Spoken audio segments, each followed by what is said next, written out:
se existisse um treino simples, realizado no escuro da sua noite, capaz de ajustar aquilo que seus olhos e seu cérebro já fazem naturalmente, e por isso tornar visíveis camadas da realidade que hoje parecem invisíveis. Não estou prometendo milagres, nem garantindo que algo mágico vá acontecer. Estou falando de uma prática antiga, encontrada em textos gnósticos como os descobertos em Nag Hammadi e no chamado Evangelho de Maria, que descreve um aprendizado sobre ver além do óbvio, e que pode ser adaptada para um ritual noturno de poucos minutos, que, segundo relatos e tradição esotérica, desperta simbolicamente o centro perceptivo, muitas tradições chamam de pineal, enquanto você dorme.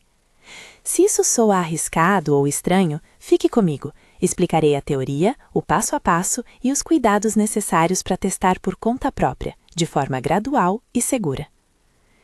Nos textos gnósticos há um fio comum, a ideia de que uma camada da realidade foi tornada inacessível aos olhos comuns, não por acaso, mas por mecanismos de dominação simbólica.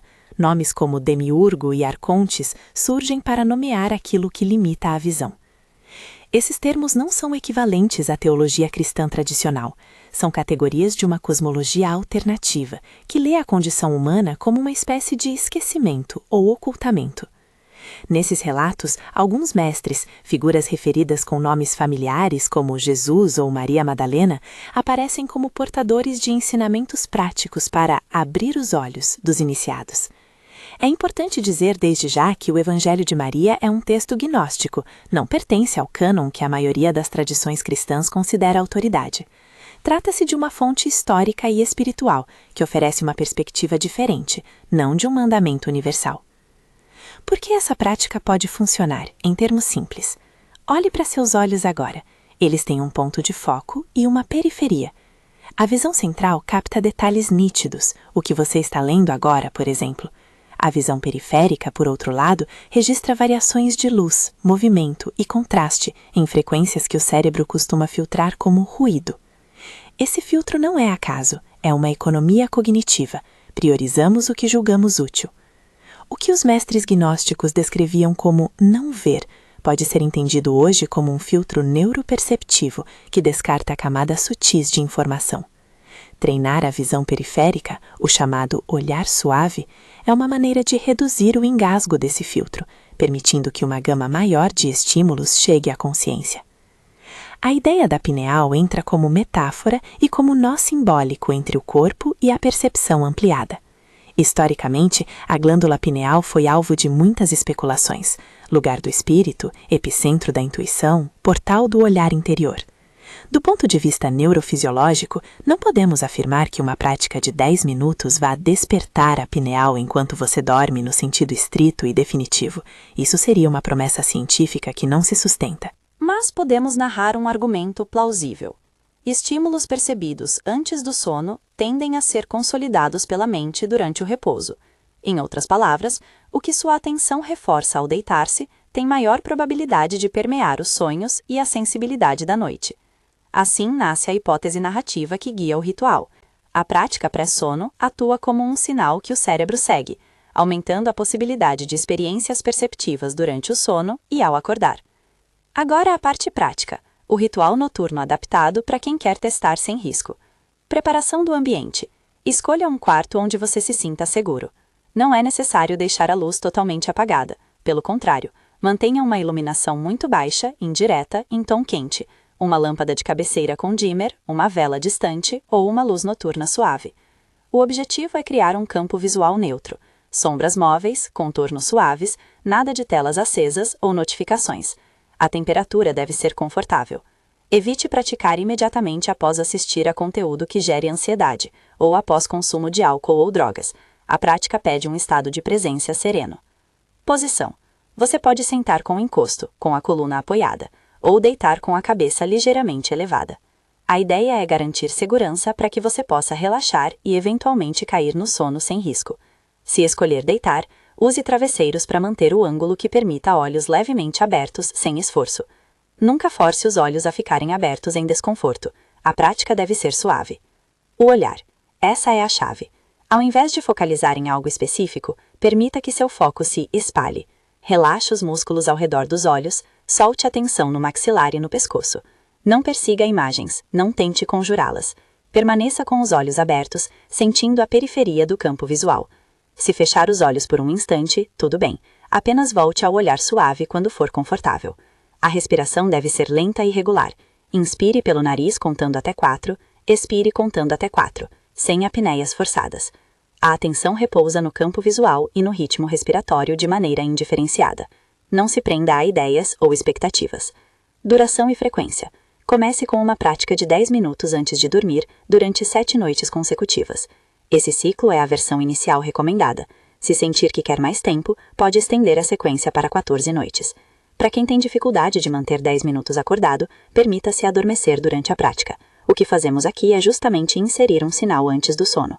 Se adormecer nos primeiros minutos, registre ao acordar qualquer sensação incomum na memória imediata do sonho. Atitude mental. Curiosidade sem ansiedade. Muitos praticantes relatam que a expectativa tensiona o olhar e reduz a sensibilidade. Portanto, aceite a experiência como um experimento pessoal. Pense em frases internas simples e afirmativas, sem comando agressivo. Vejo, mantenho limites. Ou estou atento e calmo. Evite conjurações dramáticas ou ordens hostis a supostas entidades. A postura recomendada é de reconhecimento e contenção. Ver, nomear internamente e manter-se sereno. O que pode aparecer? Relatos coletados entre praticantes descrevem fenômenos sutis, mais do que figuras cinematográficas. Imagine manchas de luz que se deslocam na periferia, ondulações na sombra, contornos que parecem não se encaixar no ambiente. Alguns falam de fumaça ou névoa com movimentos que não obedecem à brisa. Outros sentem pressões leves, arrepios ou a impressão de serem observados. A primeira visibilidade costuma ser uma sensação ambígua. Você nota uma dissonância na cena e, ao dirigir a atenção sem forçar, a coisa responde, diminui, afasta-se ou altera sua forma. Relatos consistentes dizem que o reconhecimento consciente interrompe o padrão de alimentação simbólica dessas presenças. Em linguagem gnóstica, perder a invisibilidade corta o acesso que arcontes teriam ao seu estado. É fundamental esclarecer. Distinguir imaginação de percepção é essencial. A mente cria narrativas, a noite favorece imagens vívidas. Há 2 critérios úteis para diferenciar uma reação real de mera fantasia. Primeiro, a consistência na resposta externa. Se algo muda de forma ou comportamento em relação à sua atenção de maneira repetida, isso indica interação. Segundo, a alteração fisiológica não induzida por expectativa. Uma sensação tátil, um cheiro diferente ou um som sutil que surge ligado ao foco de atenção. Ainda assim, tudo isso é subjetivo. Se você experimentar visões intensas e perturbadoras que persistem ao longo do dia, procure apoio profissional. Este protocolo não substitui a avaliação médica ou psicológica. Para ajudar a tornar isso palpável, compartilhe relatos estilizados, representações condensadas baseadas em relatos reais, preservando o anonimato e o tom evocativo. Primeiro relato. Ana, professora, fez a sequência de 7 noites. Na terceira noite, ao deitar, ela notou um ponto de luz esfumaçado no canto do teto. Ficou calma, confirmou mentalmente, vejo você, e não gritou nem fez gestos. A luz recuou em ondas, e no dia seguinte, Ana descreveu uma calma estranha e uma sensação de ter recuperado um espaço mental antes ocupado por inquietação.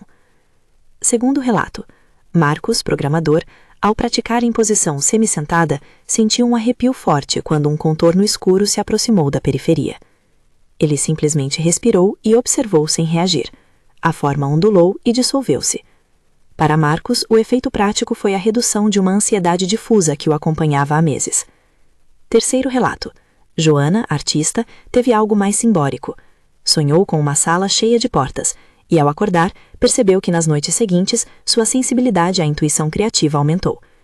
Nenhum desses relatos implica garantia de cura ou mudança absoluta. São descrições de experiências subjetivas que muitos praticantes relatam. Se você quiser reagir ao perceber algo, evite confrontos. Uma fórmula simples e segura é o reconhecimento calmo e a definição de limites internos. Eu vejo você, mantenho meu espaço. Não grite, não faça gestos agressivos, não use linguagem de expulsão violenta. A ideia não é dominar pelo confronto, mas interromper a dinâmica de invisibilidade que alimenta a manipulação simbólica. Se algo persiste e causa medo, encerre a prática, apague a luz, busque presença humana ou suporte profissional. Para iniciantes que se sentem vulneráveis, ofereço variações. Comece com 4 noites de 5 minutos, em vez de 7 noites de 10 minutos. Faça a prática ao lado de alguém de confiança, com luz um pouco mais alta. Outra variação é a prática diurna, em janela sem luz direta, por 5 minutos, para construir confiança antes de avançar para a versão noturna. Se você tiver histórico de distúrbios do sono, psicose ou uso de medicamentos psicoativos, consulte um profissional antes de iniciar. Não interrompa prescrições médicas nem terapia em função desta prática. Agora, algumas perguntas frequentes que surgem sempre que alguém testa algo assim. Primeiro, isso pode me deixar louco? Resposta: não necessariamente. A prática aumenta a sensibilidade perceptiva. Pessoas com predisposição a desordens psicóticas devem evitar testes sem supervisão. Caso experiências gerem angústia persistente, procure um médico ou terapeuta. Segundo, vou ver demônios? Resposta: o que aparece costuma ser informe, limítrofe, como distorções e sombras. O rótulo que damos, arcontes, demônios, sombras, é interpretativo. Mantenha a postura de reconhecimento calmo, não de batalha épica. Terceiro, isso substitui minha fé tradicional? Resposta: não.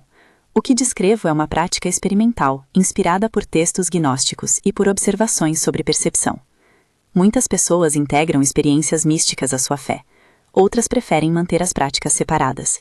Respeito por tradições e discernimento são essenciais. Em termos de sinais de progresso, nas primeiras noites você pode notar aumento da clareza dos sonhos, lembrança melhor dos conteúdos noturnos e pequenas mudanças na sensibilidade visual ao acordar, lampejos de luz, sensação de estar mais atento à periferia. Alguns praticantes relatam que entidades que antes operavam com facilidade se retraem quando confrontadas. Mas lembre-se, sem garantia. O objetivo prático e empoderador é simples: visibilidade traz autonomia. Quando você percebe um padrão, você pode tomar decisões conscientes em vez de reagir por condicionamento. Há também uma dimensão ética e teológica a considerar. Estes ensinamentos vêm de uma tradição que apresentam suas próprias leituras do cristianismo e do cosmos. Não é nossa intenção afirmar que essas visões substituam a Bíblia ou qualquer tradição religiosa estabelecida. Trate o conhecimento gnóstico como uma alternativa histórica, um repertório simbólico que pode dialogar com sua fé ou com sua busca pessoal. Se você pertence a uma comunidade religiosa que vê essas práticas de forma crítica, exercite prudência e diálogo. O caminho espiritual saudável combina curiosidade, humildade e responsabilidade. Algumas dicas práticas finais para otimizar o protocolo. Registre um diário breve ao acordar. Anote palavras-chave, emoções e qualquer imagem ou sensação que pareça ligada à prática. Isso ajuda a distinguir padrões do acaso. Evite relatos detalhados nas redes sociais imediatamente após experiências intensas. A interação social pode amplificar ou distorcer sua percepção.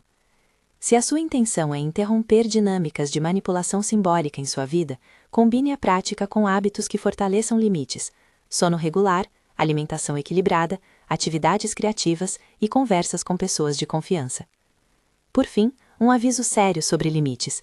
Se a prática desperta angústia intensa, pesadelos recorrentes que impedem o sono reparador, ideias intrusivas persistentes ou alterações funcionais na sua vida cotidiana, interrompa e busque apoio médico ou psicológico. O trabalho com percepção ampliada é valioso, mas não deve custar seu equilíbrio mental ou físico. Se você sentiu esse chamado e pretende experimentar o protocolo das 7 noites, deixe um comentário com a palavra visível agora.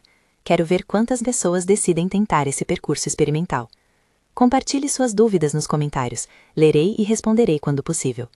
E antes de encerrar, se isso ressoou com você, considere seguir o canal para mais guias práticos sobre percepção e consciência, e compartilhar esta mensagem com alguém que possa se beneficiar de um convite à vigilância serena. Lembre-se, a prática é simples e exige apenas constância e serenidade. 7 noites, 10 minutos antes de dormir. Olhar suave, atenção periférica, reconhecimento sem violência. A promessa não é de maravilha instantânea, mas de recuperar um pouco do poder que a invisibilidade lhe tomou. Visibilidade é autonomia.